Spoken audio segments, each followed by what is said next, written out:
All right, let's dive right into this explainer and explore a massive ocean current that literally shapes the livability of our entire world. Today, we're unpacking a really fascinating piece of source text called God's Heating System, which breaks down the immense scale, the sheer power, and the perceived purpose behind the Gulf Stream. It's honestly a spectacular look at how deep-sea forces actively dictate the everyday climate we experience up here on the surface. Now, we kind of have to start with a massive question here.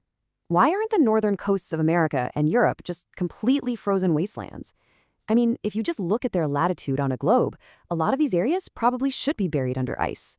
But, according to our source material, the answer to this puzzle lies in one mighty, life-saving phenomenon that the author beautifully describes as a river in the sea. So, let's get right into it. Part 1. A river in the sea. Let's look at the massive scale of the Gulf Stream. What's truly wild about this current is how it actually behaves. The source points out that it acts exactly like a distinct river flowing right through the middle of the ocean. It's so incredibly self-contained that it is vividly visible from high up in the sky, completely standing out from the surrounding ocean water just because of its unique color. And to truly wrap our heads around the power here, we really need to look at its immense scale. This giant ocean current is a staggering 70 miles wide. Just imagine a river on land spanning 70 miles from bank to bank. That is the sheer unbelievable volume of water we're talking about, continuously moving through the Atlantic. And it builds on that volume by running incredibly deep, too. So picture that in your mind, a 70-mile-wide column of continuous water pushing northward and running nearly 3,000 feet deep. It is an absolute geographical marvel.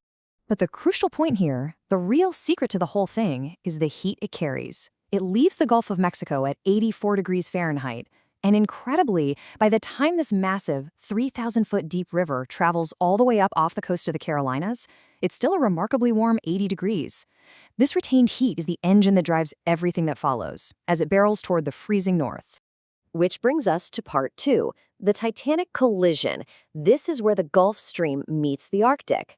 The source describes what happens up at Baffin Bay as a literal Titanic collision of two giants.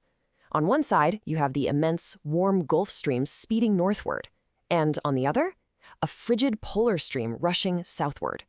These two incredible forces of nature slam directly into another. Let's move to part 3, heating and cooling. We're going to look at the aftermath of this epic clash. So, the aftermath of this massive oceanic crash actually dictates the climate for a huge portion of the globe. First, because of the collision, the frigid polar stream is forced to dive down thousands of feet beneath the surface. It continues its southward course, underwater, eventually surfacing in the West Indies during their hottest season, which effectively cools things down. Meanwhile, the warm Gulf Stream gets deflected eastward by the crash, traveling up along the British Isles and wrapping them in that retained warmth we talked about earlier. The text makes this absolutely clear. This precise geographical reaction is exactly what prevents these areas from becoming extreme, unlivable environments. It stops the north from turning into a frozen wasteland, and it spares the south from terrible tropical heat. Without this exact warming influence deflecting east, the source notes that those northern coastal lands would be locked in an eternal winter, and life in the United States and Europe as we know it would be almost impossible. And that perfectly sets up our final section, the divine blueprint. Is all of this a deliberate design? The text makes a really bold argument here. Reading directly from the source, it says, "I don't believe for a moment that all this happened by chance or accident." The author strongly argues that this precise global climate regulation, the 70-mile width, the 3,000-foot depth, those exact retained temperatures, and that perfectly angled collision at Baffin Bay is the direct result of a divine plan, rather than just some lucky cosmic accident. Impartially reporting on the text, we can really see the author's core framework here. They argue that these ocean tides and water movements exist in a perfect balance, and that this balance contributes directly to mankind's comfort. Because life in the US and Northern Europe relies entirely on this intricate design just to remain habitable, the author concludes that God is purposefully behind the entire plan. To the writer, this isn't just basic oceanography. It is, quite literally, as the title suggests, God's heating system. So, looking at the sheer, incredible scale of a 70-mile-wide river running through the ocean, that violent but perfectly balanced collision at Baffin Bay, and the resulting climate regulation that literally keeps half our world livable, the source leaves us pondering this ultimate question.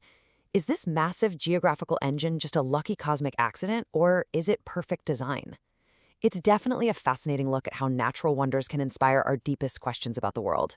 Thanks so much for joining me on this explainer. Keep exploring and keep questioning.